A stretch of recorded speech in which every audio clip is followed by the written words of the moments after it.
आज हम लोग कॉमर्शियल अर्थमेटिक सीए का पहला सेट सॉल्व करने जा रहे हैं। 2019 में जो क्वेश्चन पूछा हुआ था, ये पूरे सिलेबस से क्वेश्चन पूछा हुआ है, इसलिए इसमें पूरा सिलेबस आपको मिलेगा और ये तैयारी कीजिएगा तो पूरा ओवरऑल सिलेबस से इसमें क्वेश्चन पूछा हुआ है।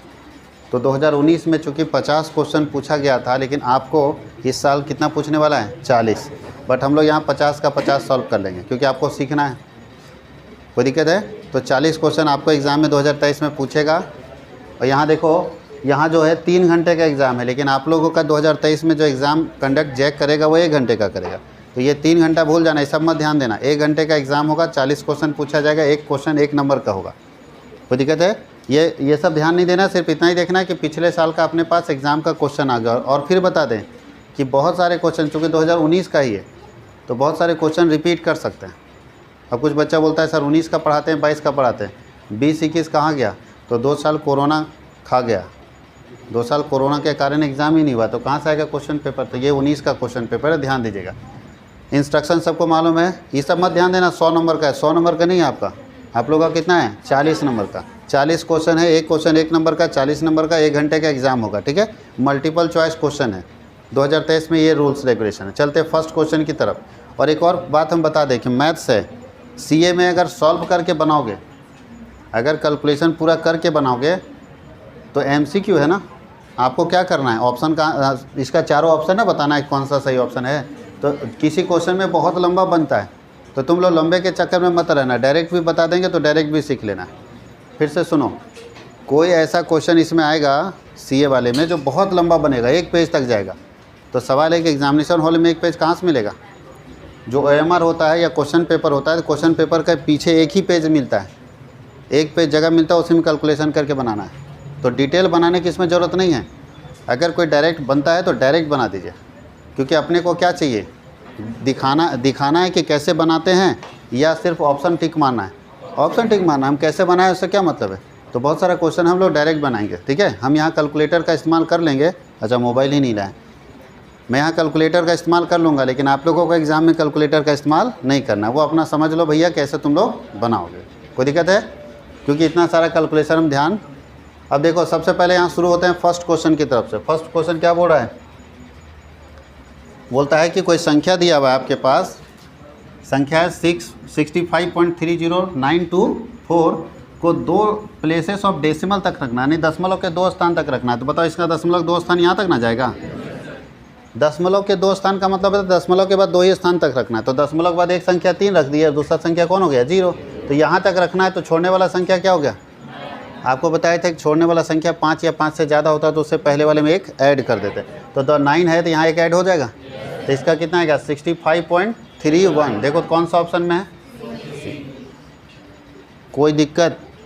अब बोलोगे सर कैसे कैसे, वो तो पढ़ा चुके, हम पढ़ा चुके ना, अब उतना सारा डिटेल यहाँ बताएंगे कैसे। तो याद रखिएगा, इसको अप्रॉक्सीमेशन बोलते हैं। कौन सा चैप्टर का है? अप्रॉक्सीमेशन का है, सन्निकटीकरण बोलते हैं, लगभग लिखना है।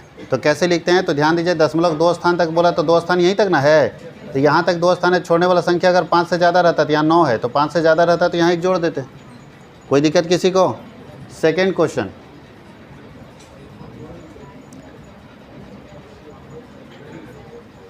बताओ जी इसका। Right the nearest value in 1000। अच्छा इस तरह लिखा है जी, ये कैसे कॉमा देता है देखो ना, ये 7,92,348 लिखा हुआ है। ठीक है, ऐसा मत सोचना 742 इस तरह नहीं है, 7,92,348 लिखा है। उसको 1000 के सन्निकट लिखना। कितना 1000 है ये बताओ तो ध्यान दो, 1000 के सन्निकट कैसे लिखते हैं? इकाई, दहाई, सैकड़ा, हज़ार, यहाँ तक ना होगा, तो यहाँ तक लेना है। इसका मतलब छोड़ने वाला संख्या ये है। तो छोड़ने वाला संख्या देखो ये 3 है, 3 संख्या 5 से ज़्यादा है या 5 से कम है? तो जब 5 से कम होगा तो यहाँ कुछ नहीं जुटेगा, और अगर 5 से ज़्यादा होता है तो जोड़ते। तो बताओ कितना आता है? 792,000, ये ना लिखेंगे, कितने हज़ार होगा? अगर ऐसा लिखा है तो ये भी हमारा आंसर होता। अगर इसको ऐसे नहीं लिखता तो इसका आंसर ऐसे भी लिखा जा सकता था। अगर ऑप्शन में ये देता 792 × 10⁻³ तो भी आपका आंसर सही होता।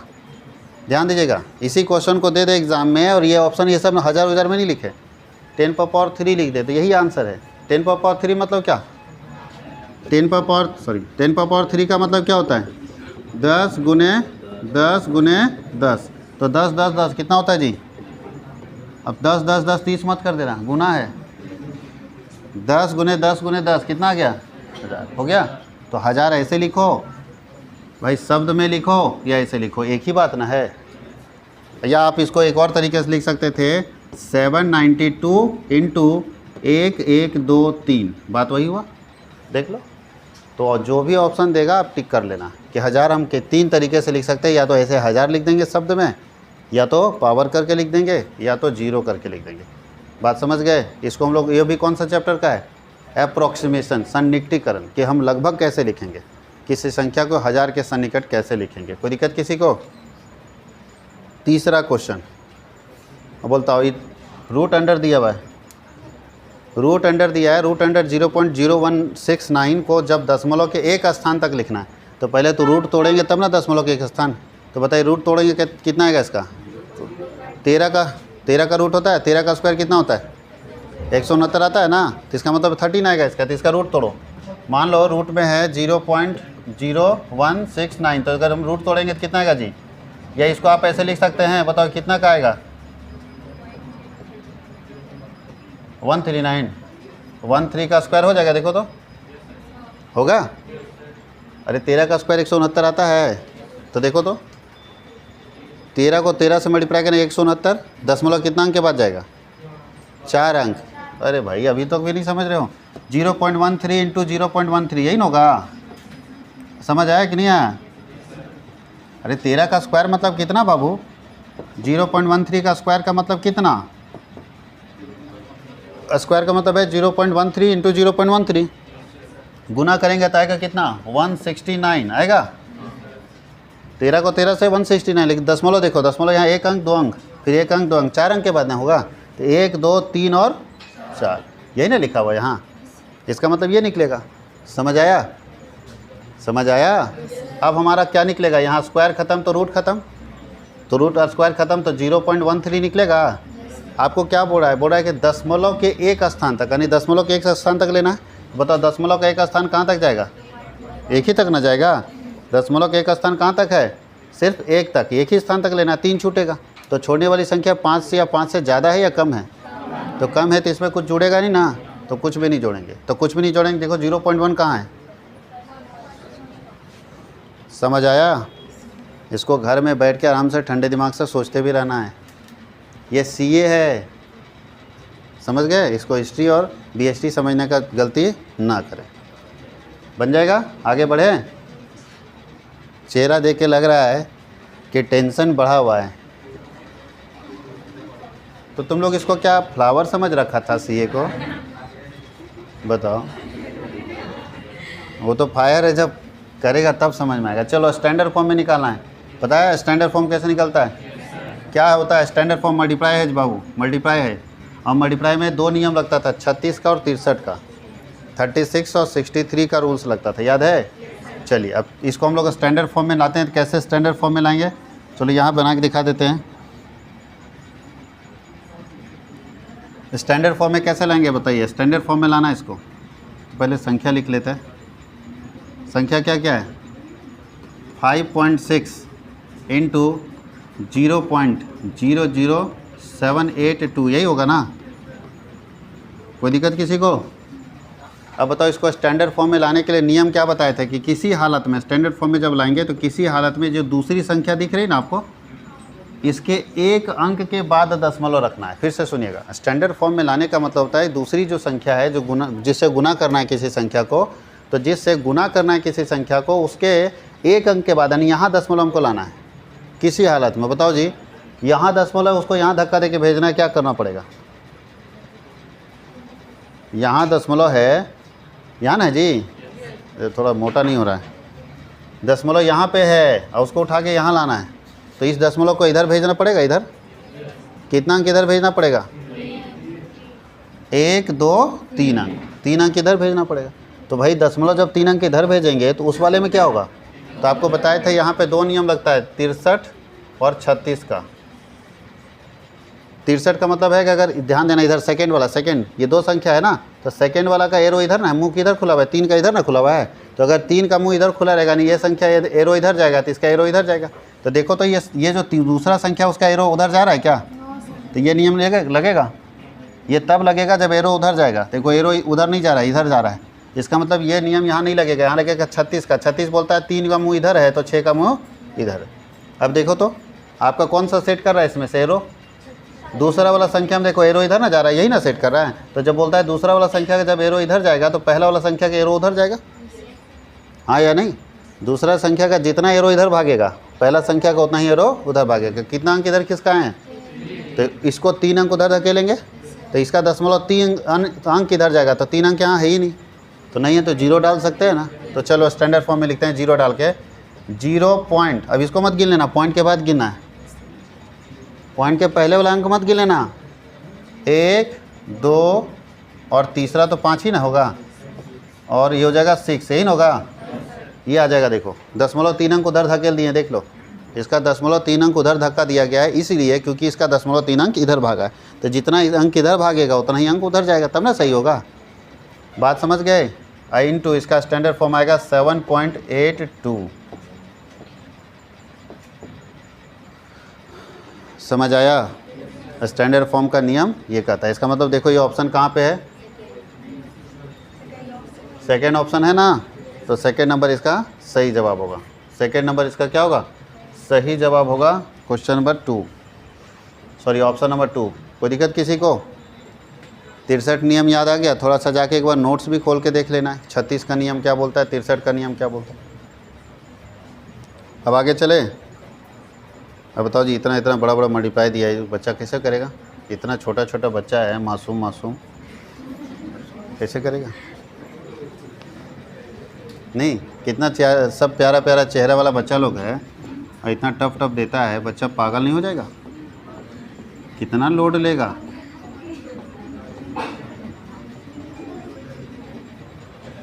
बोलता है गुना का शॉर्टकट मेथड से बनाओ, और जानते हो गुना का शॉर्टकट मेथड तुम लोग के लिए लॉन्ग कट होगा, बहुत लंबा लफड़ा है, इसलिए हम कोई शॉर्टकट नहीं डायरेक्ट बता देते। आपको आंसर ना मतलब है, यहाँ बना के दिखाना है या ऑप्शन मारना है, दैट्स ऑल। बच्चों समय बचेगा नहीं तो एग्जामिनेशन हॉल में और सर दर्द है। अब देखिए ध्यान देना यहाँ पे कैसे करेंगे हम इसको।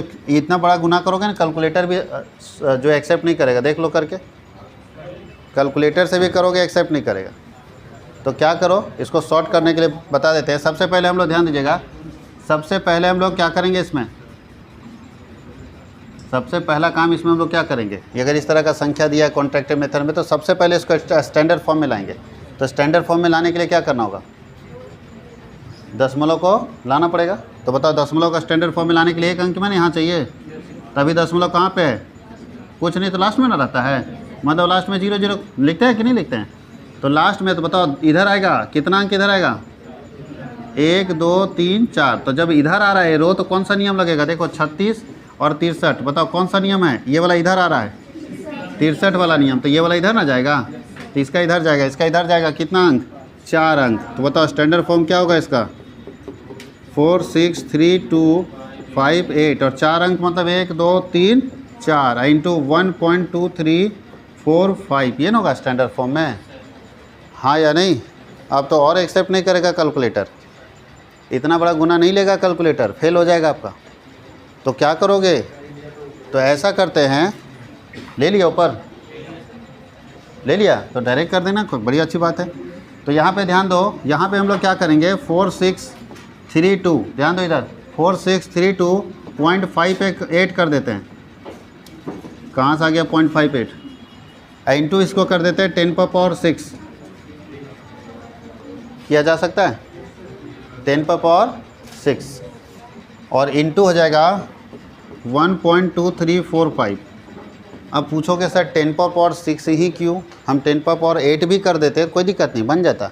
लेकिन अपने पास यहाँ 10⁻6 7 भी कर सकते हैं आप, 10⁻7 भी आप कर सकते हैं, 5 भी कर सकते हैं, 4 भी कर सकते हैं, क्योंकि देखो सबका पहला वाला सेम है, 5 7 1 9 सबका सेम है, खाली पावर है। तो आप 7 भी कर सकते हैं यहाँ पे, कोई दिक्कत नहीं। और 7 करेंगे तो यहाँ पे 10 आ जाएगा, कोई दिक्कत है?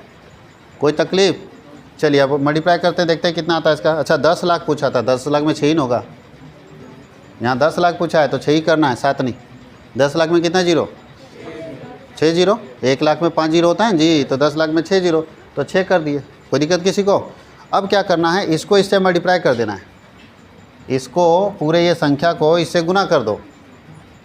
ये दोनों का जब गुना करोगे तो ये वाला वैल्यू आएगा 5719 और 10 पावर 6 तो है ही, तो मेरा आंसर ये हो जाएगा। देखो देखो मल्टीप्लाई करो कितना आ जाएगा, दोनों को मल्टीप्लाई करो 4632.58 इंटू 1.2345 मल्टीप्लाई करोगे तो आएगा 5719।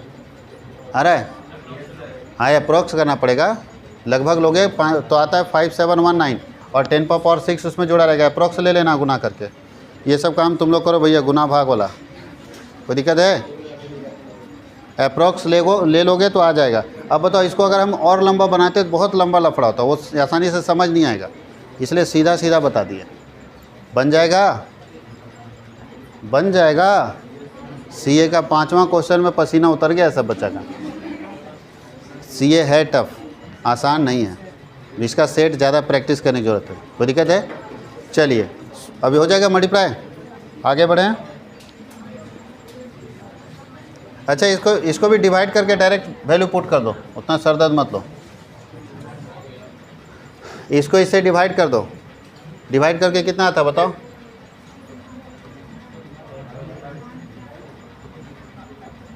उतना नियम कानून लगाते रहेगा तो हो गया। डिवाइड करके कितना आएगा? इसको डिवाइड कीजिए कैलकुलेटर से, कितना आता है? 128.925 और यहाँ बोला है कि दशमलव के कितने अंक तक लेना है, तो दशमलव का 2 अंक यहाँ तक ना जाएगा, 92 तक ना, तो छोड़ने वाला संख्या कितना है? 5।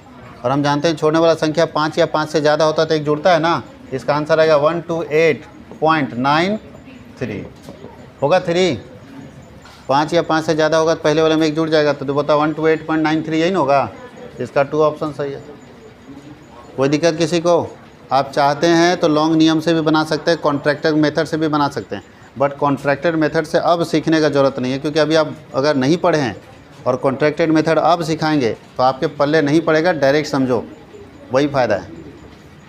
अब बताओ, इसमें वही काम करना, डिवाइड करो, उसका कितना आता है? डिवाइड करो 102.5 को इससे डिवाइड कर दो, कितना आता है? 102.5 को अगर डिवाइड कर देते हैं 10.002 से, कितना आता है? 10.247। और को पूछ क्या रहा है? 1 दशमलव अंक तक पूछ रहा है, तो 1 दशमलव अंक यही होगा 2 ना जी। तो बताओ 2 अगर 1 दशमलव स्थान है, छोड़ने वाला संख्या कितना है? 4, तो यहाँ को जुड़ेगा, तो बताओ क्या होगा? 10.2। देखो 10.2 किधर है? ये डिवाइड किया ठीक है,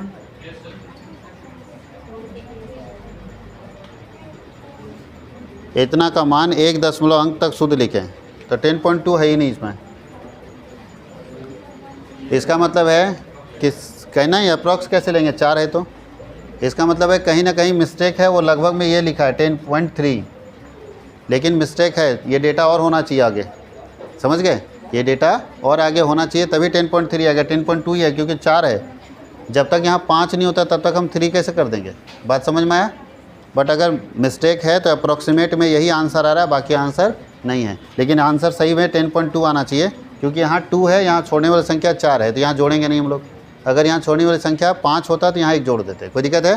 तब भी आप मार देना 10.3, कोई दिक्कत नहीं, क्योंकि ऑप्शन में 10.3 है जो इसके आसपास में, बाकी तो कोई आसपास में है ही नहीं। बताओ जी, डेसिमलाइज करना है, 2 फीट 9 इंच को यार्ड में बदलना है, 2 फीट 9 इंच को यार्ड में बदलना है, कितना गज होता है 2 फीट 9 इंच में?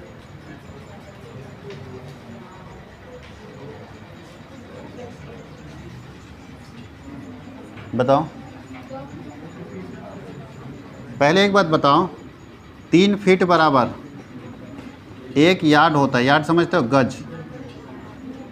पहला बात समझ में आया? ये फॉर्मूला बताता है, आप लोग को भी पढ़ाए होंगे, कि 3 फीट बराबर 1 गज होता है। मेजरमेंट का एक तरीका है, 3 फीट बराबर कितना गज होता है? 1 गज। अब आपको 3 फीट, 1 फीट में कितना इंच होता है? वाह रे बच्चा लोग, 1 फीट में कितना इंच होता है? 12 इंच। बिल्कुल सही है। तो जब 1 फीट में 12 इंच होता है तो हमको इंच ना यहाँ देखना है, तो बताओ 3 फीट में कितना इंच होगा?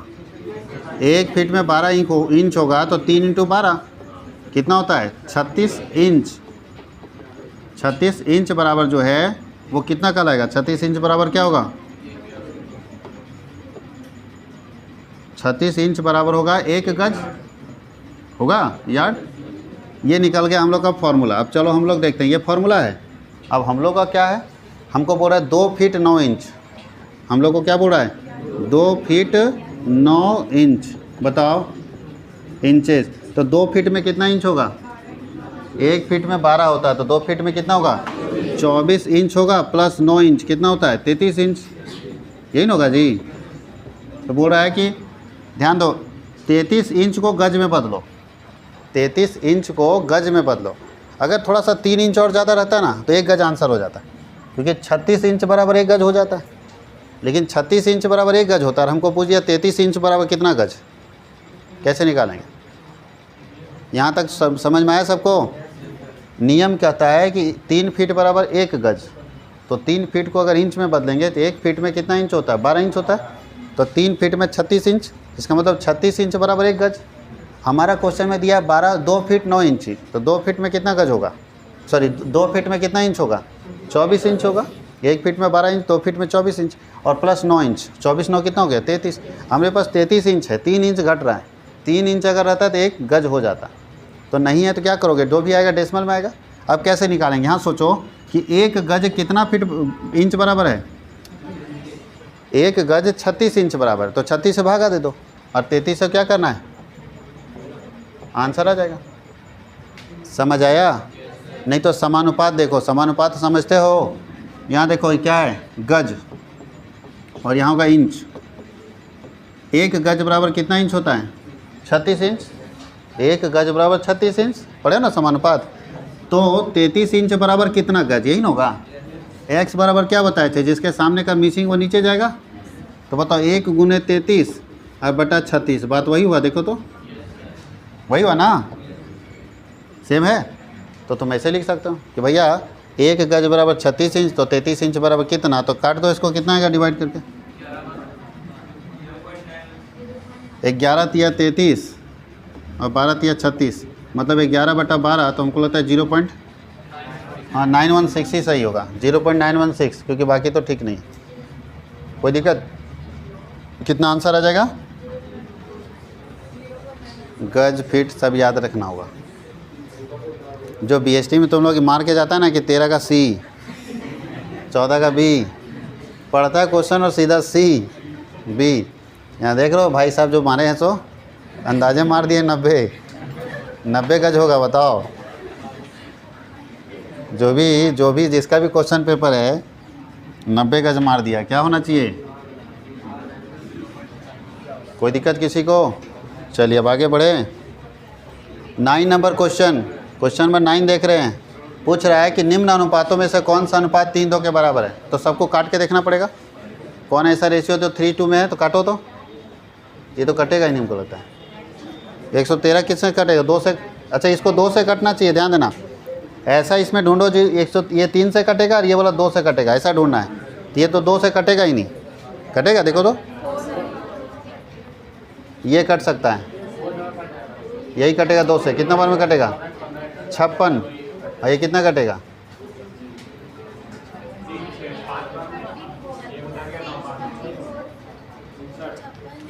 ये आ जाएगा। 2 से काटेंगे कितना आ जाएगा? अच्छा, 3 से काटना है। नहीं, अरे वैसा नहीं करना, काट के 3 लाना है। इसको 3 से काटना नहीं, वही गलतफहमी मत करना। जब इसको 2 से काटे तो इसको भी 2 से काटेंगे ना, मतलब काट के जो आंसर बचेगा वो 3:2 होगा। समझ में आया? तो कितना? 8 दूनी 16 और 4 दूनी 84। अब देखो कितने से? 42 दूनी 84 और 27 नहीं 28। अब देखो इधर 14 दूनी 42 और 14 दूनी 28। समझ में आया? गलतफहमी मत रखना, 3:2 में काटना नहीं है, काटना तो बराबर है, काट के 3:2 लाना है। इसका मतलब कौन सा आंसर सही होगा? बाकी तो हम लोग ट्राई भी नहीं किया, अंदाज भी सही निकल गया।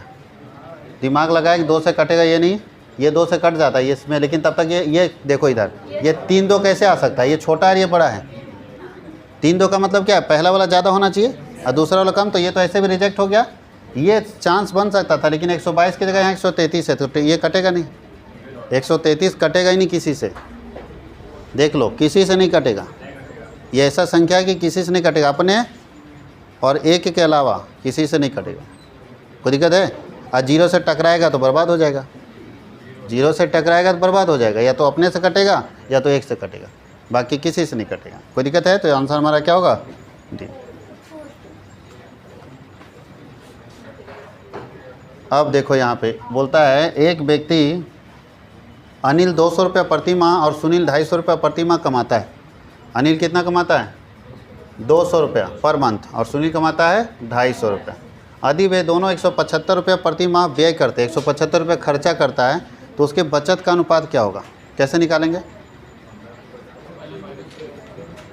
दिमाग लगाओ, बहुत आसान है। अरे इतना कमाता है, उसमें 175 रुपये खर्चा कर देता है, माइनस को तो 175, तो इसका कितना बचता होगा? 25 है ना जी। अरे कितना बचाता होगा? 75 रुपया। तो बताओ जी, एक बचाता है 25 और दूसरा बचाता है 75, तो रेशियो क्या होगा इनका? हाँ, कितना रेशियो है? किधर है? आसान हुआ? अरे भाई ये 200 कमाता है और ये 250 कमाता है, दोनों उड़ाता बराबर है, अगल बगल में रहता होगा, दोनों बराबर खाता है। तो जब बराबर खर्चा करोगे और कमाई अलग अलग है, तो इसका बचता है 25 और इसका बचता है 75। तो पूछता है दोनों के बचत का रेशियो बताइए, तो 25 अनुपात 75 कर दिए थे, 1 अनुपात 3। कहीं कोई दिक्कत है? समझ में आया? बन जाएगा? आगे बढ़ें। अब ये क्वेश्चन देखो, इसको इसी से बना देते हैं।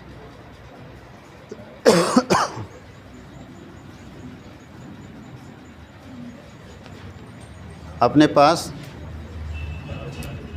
एक रेशियो दिया हुआ, यहाँ पे इक्वेशन है x + y = 30 और दूसरा x अनुपात y = 3 अनुपात 2। इसको सॉल्व करना है, find the value of x का वैल्यू क्या होगा? तो देखो कहीं ना कहीं से उपाय लगेगा। बताओ x बटा y बराबर कितना है? 3 2। इसको क्रॉस कर देते हैं, क्या बनेगा? 2x = 3y बनेगा। अब बोलोगे सर आगे कैसे सॉल्व होगा? x बराबर क्या लिख सकते हैं? 3y/2 लिख सकते हैं, इक्वेशन 1। आगे बढ़ने का रास्ता नहीं, तो यही जुगाड़ लगाएंगे। बंद हो गया अब रास्ता, अब आगे नहीं बढ़ सकते। अब चलते हैं इसमें बोलता है x + y बराबर कितना है? 30। x बराबर अपने पास इक्वेशन 1 में मिल गया, इक्वेशन 1 में x बराबर मिला है ना, तो x की जगह पे लिख सकते हैं 3y/2 + y = 30। यहाँ लिख दीजिए फ्रॉम इक्वेशन फर्स्ट। कोई पूछ देगा कहाँ से आया, तो इक्वेशन 1 से आया। अब इसको सॉल्व कीजिए, इसका एलसीएम लीजिए, कितना आता है इसका? 1 आएगा, तो 2 यहाँ होगा 3y प्लस यहाँ कितना आएगा? समझ में आया कैसे है? इन दोनों का एलसीएम 2 हो गया, तो 2 से मल्टीप्लाई होगा ना, बराबर 30। इसीलिए 5y 3y + 2 5y हुआ। आई क्रॉस ना होगा जी, होगा क्रॉस, तो कितना होता है? 60। तो y बराबर कितना होता है? 60/5, 12 × 5 = 60 ना, तो y बराबर कितना निकल गया? 12। अब y का वैल्यू पुट कर दीजिए, यहाँ पुट कीजिए, इसमें पुट कीजिए, किसी में पुट कीजिए। तो बताओ, पुट y = 12 इन इक्वेशन 1। तो इक्वेशन 1 आपका क्या है? x बराबर क्या है? 3, y बराबर 12 और बटा 2। कितने बार में कटेगा? 6 बार में। तो x बराबर कितना हो गया? 18। तो एक वैल्यू 18 और एक वैल्यू 12। अच्छा, एक ही का पूछ रहा था, चलो कोई बात नहीं, दोनों बना दिया, अच्छी बात है, निकल जाएगा।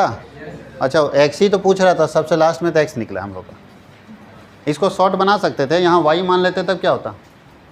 तो आंसर आ जाता x का वैल्यू। तब हमको इतना एक स्टेप एक्स्ट्रा नहीं मेहनत करना पड़ता। मेरा ध्यान ही नहीं रहा कि x निकालने बोल रहा हूँ, तो पूरा इक्वेशन ही सॉल्व कर दिए। अगर आपको x पूछ रहा है, तो यहाँ पे जो हम x निकाले हैं उस जगह पे y निकाल देंगे, तो y बराबर मान लेंगे, तो x का वैल्यू डायरेक्ट यही आंसर आ जाता है। तो इतना मेहनत नहीं करना पड़ता। अच्छा, कोई बात नहीं, ज़्यादा मेहनत नहीं हुआ है। कोई दिक्कत किसी को? बन सकता है क्वेश्चन? तो चलिए इसको लिख लीजिए, फिर हम लोग आगे बता देते हैं।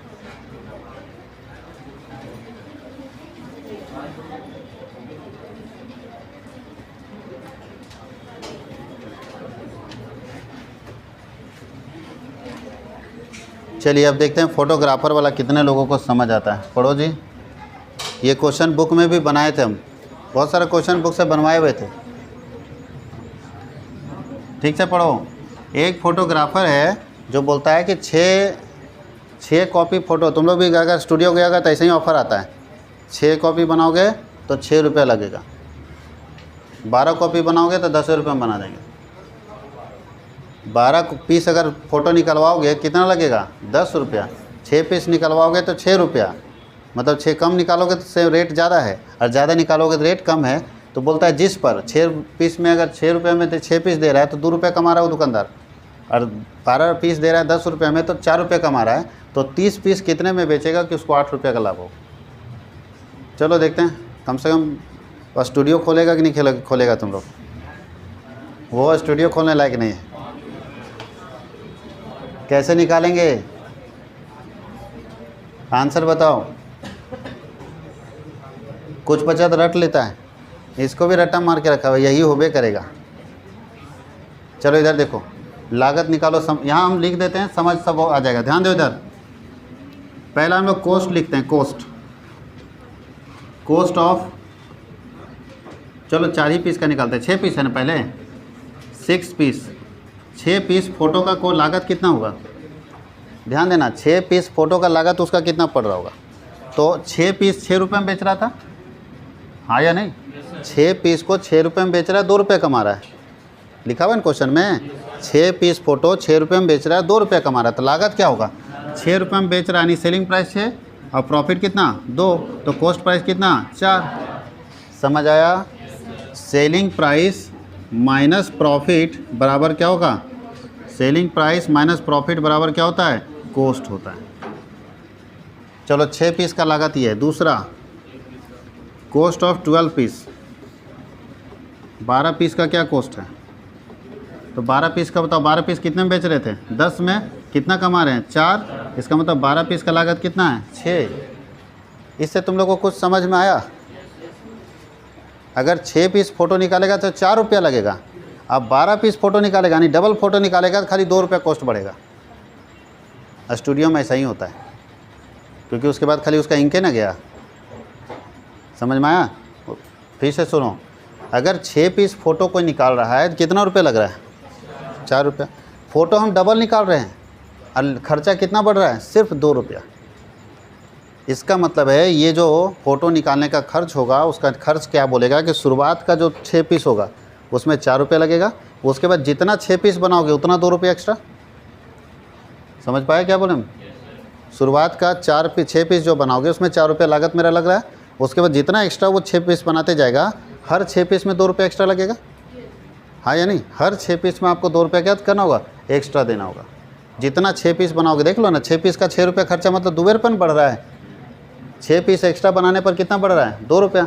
तो टोटल हमको कितना पीस बनाना है? 30 पीस हम लोगों को निकालना है। कितना पीस? तो 30 में जो 6 पीस का ये 4 रुपया उसको हटा दो, 6 पीस हटा दिए, कितना बचा?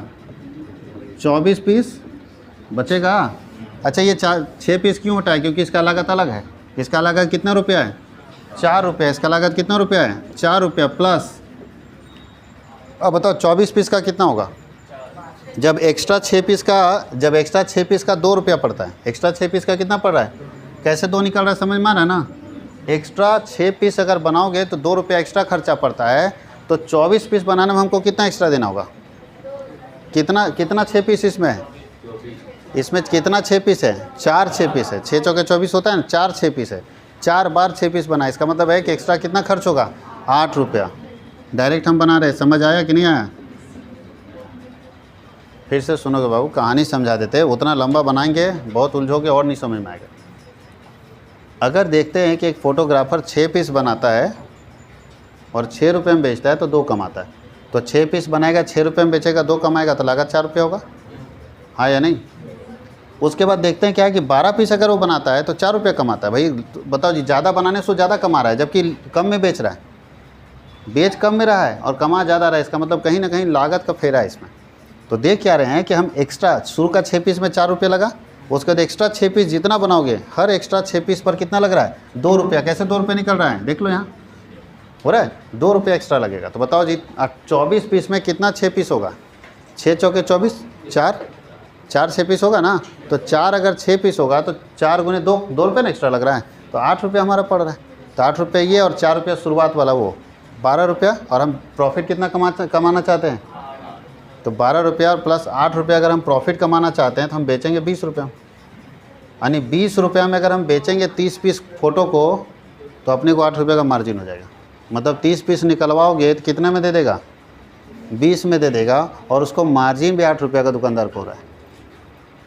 देखिएगा स्टूडियो में ऐसा ही होता है, ज़्यादा निकलवाओगे कम पैसा लगेगा, हाँ या नहीं? कम निकलवाओगे तो ज़्यादा पैसा लगेगा। तो प्रॉफिट, अब बताओ, तुम सोचोगे कि बर्बाद हो गया, वो बर्बाद नहीं हो रहा, उसको उसमें मार्जिन है। देखो मार्जिन दिख रहा है, समझ आए सबको? तो इस तरह से भी आप क्वेश्चन बना सकते हैं कि किस में कितना हमको फ़ायदा हो रहा है।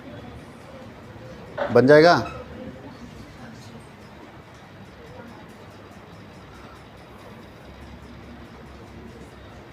चलिए अगला क्वेश्चन है।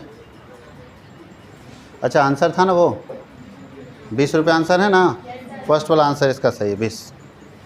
अब सेकेंड 13 नंबर क्वेश्चन में क्या बोल रहा है? एक आपके पास अनुपात दिया हुआ है, यहीं पे कर देते हैं। अनुपात क्या क्या दिया बताओ जी? समानुपात का क्वेश्चन है। समानुपात में लिखा है कि x/4 समानुपात 18:24। कैसे लिखेंगे? x/4 होगा और ये समानुपात मतलब बराबर 18/24, हाँ या नहीं? आप लोग जानते हो ऊपर नीचे भी कटता है, बराबर बराबर बराबर बराबर, ये कट जाएगा इससे। नहीं जानते हो? छोड़ देते हैं। जानते हो?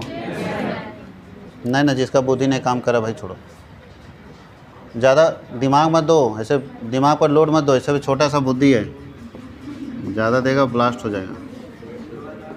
देखो कैसे कटता है बता देते हैं। यहाँ पे क्रॉस करोगे, हम 6 से काट दिए थे ना, 6 ही आएगा। देखना क्रॉस करोगे तो 24x बराबर क्या आएगा? 4 × 18 आएगा, आएगा। इसलिए x बराबर क्या होगा? 4 × 18/24 आया। देखो 6 से कटा, हम डायरेक्ट वहीं उड़ा दिए थे, और 6 दिया तो x बराबर क्या होगा? है कहीं कोई दिक्कत? टफ लगा? टफ है? तो ये भी हम लोगों का क्वेश्चन नंबर 13 है। अब चलते हैं नेक्स्ट क्वेश्चन की तरफ हम लोग। 14 नंबर क्वेश्चन, चौथा समानुपाती पूछ रहा है। फोर्थ में क्या आएगा? फोर्थ समानुपाती का मतलब समझते हो? चौथी संख्या क्या होगी? देखो इस तरह से, अगर 4:5 है, दो संख्या दिया हुआ है, इन दोनों को 4:5 कर दिए, और तथा 12 अनुपात चौथा में कुछ नहीं तो x मान लेंगे। अब बन सकता है? ये सेम ना बनेगा? कैसे बनेगा? 4/5 बराबर 12/x हो जाएगा। अभी बताए ऊपर से ऊपर उड़ जाता है, उड़ेगा 3। बताओ क्रॉस करो तो x को यहाँ कुछ नहीं तो 1, तो x बराबर कितना होगा? 5 × 15। देखो 15 हमारा आंसर होगा। डायरेक्ट उड़ा दो, अपने को दिखाना नहीं, अपने को बनाना है। कोई दिक्कत? दिक्कत तो बहुत है सर, लेकिन अंदर दिल में है, उसको किससे बताएं? तकलीफ़ बताएं तो किससे? क्यों समझेंगे आपके मम्मी पापा? 6 महीना जो मस्ती की हो पैसा ले लेके, क्यों समझेंगे वो इसके लिए तो पैसा दे रहे थे। 5,000 4,000 जो आदेश दिए हो, घर से मिला कि नहीं मिला? टीचर क्यों समझेंगे? टीचर रगड़ के पढ़ाएं आपको, क्यों समझेंगे भाई? कॉलेज वाला क्यों समझेगा? कॉलेज वाला उतना मेहनत किया, और जैक बोर्ड क्यों समझेगा? वो आपका कोई रिश्तेदार लगता है क्या? तो भैया कोई नहीं समझेगा। एग्ज़ाम तो आपको देना है, हंस के दीजिए या रो के दीजिए। चलिए इधर देखिए, बोलता है किसी समानुपात के अंतिम 3 पद है, लास्ट का 2 3 6 है, तो पहला पद क्या होगा? तो पहला को x मान लो, x 2, फिर समानुपात लिख दो 3 और 6, यही ना होगा जी? वैल्यू निकल सकता है? अभी तो हम लोग बताए थे, निकल सकता है ना? कैसे निकलेगा? x/2 बराबर 3/6, तो 2 से 3 कट जाएगा, 2 3 6, तो बताओ 3 से 3 कट जाएगा, तो x बराबर क्या आएगा? देखो 1 है कहीं? टफ लग रहा है? टफ लग रहा है? आराम से बना सकते हैं। अब हम लोग को 9 वैल्यू स्टेबल पूछ रहा है, इसमें तो बताओ 9 वैल्यू निकालोगे? बोला है कि 9 पर तालिका की सहायता से 875 लीटर पेट्रोल का मूल्य बताए। अगर 1 लीटर पेट्रोल इतने में मिलता है तो बताओ 9 टेबल बनाएंगे? नहीं, डायरेक्ट क्या करना? 875 × 4 रुपया 75 पैसा। नहीं समझे? अरे 1 लीटर पेट्रोल इतना में मिलता है तो 875 लीटर का दाम कितना होगा? गुना कर दो, कितना आता है, मल्टीप्लाई करो, कितना आता है इसका? 875 गुने 4.75, 8 5 40, यही ना होगा जी। ऐसे देखो देखो इधर, अगर कैलकुलेशन नहीं भी घर में करते हो ना, सुनो इधर, इतना आसान दिया, कैलकुलेशन नहीं भी करते हो, कैलकुलेटर नहीं है, बहुत बच्चा सोचेगा एग्ज़ाम में क्या करेंगे, दिमाग लगाओ इधर। अगर 8,800 है ना, 800 को अगर 4 से गुना करते तो कम से कम 4,000 आता, मान लेते, बाकी छोड़ दो खुचड़ा उचड़ा, 4,000 मोटा मोटी आता। 4,000 ऑप्शन में है कहाँ? एक ही तो है, दूसरा है देखो तो।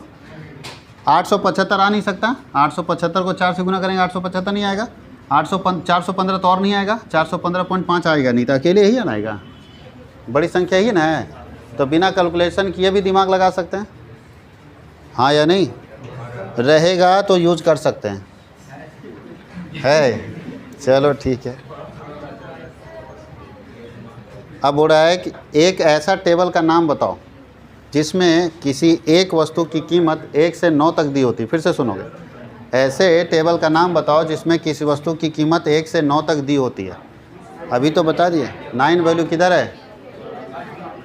9 टेबल नहीं, टेबल ऑफ 9 वैल्यूज़, ठीक है, टेबल ऑफ 9, यही होगा जिसमें 1 से लेकर 9 तक की संख्याएं दी होती है। यानी ऐसा टेबल जिसमें 1 से लेकर 9 तक किसी वस्तु की कीमत दी होती है, ऐसे टेबल को 9 वैल्यू टेबल। फिर वही देखो क्वेश्चन आ गया सेम, बोलता है 125 लीटर दूध का कीमत निकालो। अगर 1 लीटर का कीमत इतना है तो 125 गुने 12.5।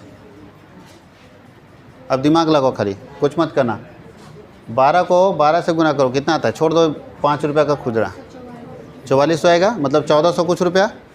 बताओ उसके आसपास में देखो, 14 से कुछ में तो ये तो होगा नहीं, ये तो होगा नहीं, ये दोनों में डाउट है, यही ना है? तो एक बार गुना करके देखेंगे कि 5 5 25, ध्यान दो इधर, 5 5 25, मतलब पॉइंट में आ जाएगा, आएगा ना? तो पॉइंट में आएगा तो ये तो हो नहीं सकता, यही ना होगा लास्ट। बिना कैलकुलेशन किए एग्जामिनेशन हॉल में आंसर देने के लिए जैक बोर्ड आंसर खुद बता दिया है, बस बुद्धि होना चाहिए, मार देंगे जी। अच्छा यहाँ बताओ, 1562 तब होगा जब लास्ट में 0 आएगा। यहाँ मेरा देखो लास्ट में 5 और 5 गुना करेंगे तो 25 आएगा, तो 0 कैसे होगा? अगर यहाँ 2 रहता ना तो 5 दूनी 10, तब हम मान लेते हैं कि शायद ये भी आएगा। समझ में आया? जब हम लास्ट को गुना करते हैं तो लास्ट वाला क्या होता है, कभी भी गुना करते हो तो गुना में देखते हो, जैसे मान लो ऐसे लिखा 2 45 से गुना कर रहा है, तो यहाँ गुना करके संख्या लिखे मान लेते हैं, ऐसे ही लिख दे रहे हैं, सही नहीं है। मान लो ये रहता है तो अगला में क्या करते हैं, यहाँ छोड़ के ना लिखते हैं जी। तो ये संख्या आपका हमेशा ठीक रहता है, जो चेंज होता है ये सब संख्या चेंज होता है गुना में, ये सही रहता है। तो हम लास्ट ही में लग देख लिए, मेरा जब ये मैच ही नहीं कर रहा है तो लास्ट ऑप्शन ये, कैलकुलेशन भी करने की जरूरत नहीं, डायरेक्ट आंसर कर सकते हैं।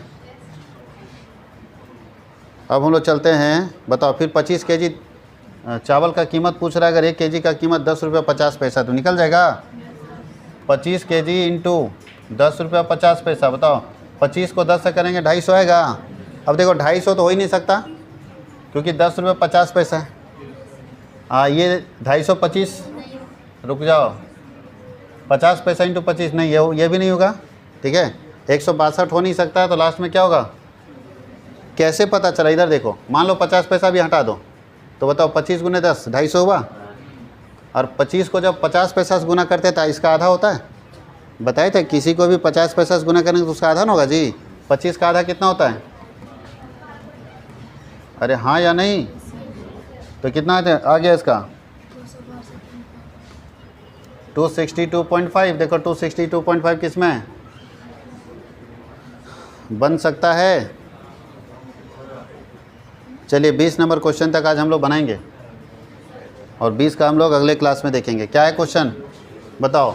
बोलता है कि 93.4 पैसे प्रति लीटर की दर से इतना लीटर केरोसिन तेल का मूल्य निकालो। पहले पॉइंट में निकालो। लीटर है आपका 517.5, देख लो 517.5। ये कितना लिखा हुआ है जी? 517.5 है, नहीं समझे?